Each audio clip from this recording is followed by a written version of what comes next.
So Colin and I are moving furniture upstairs, and those of you building, I wanted to share this with you because I think this is the coolest thing we put in the house. So if you have an upstairs,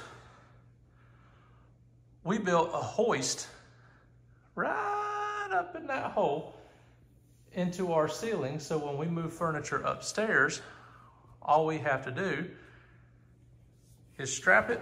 Colin, why don't you demonstrate it going up and down? Show us how it works, buddy.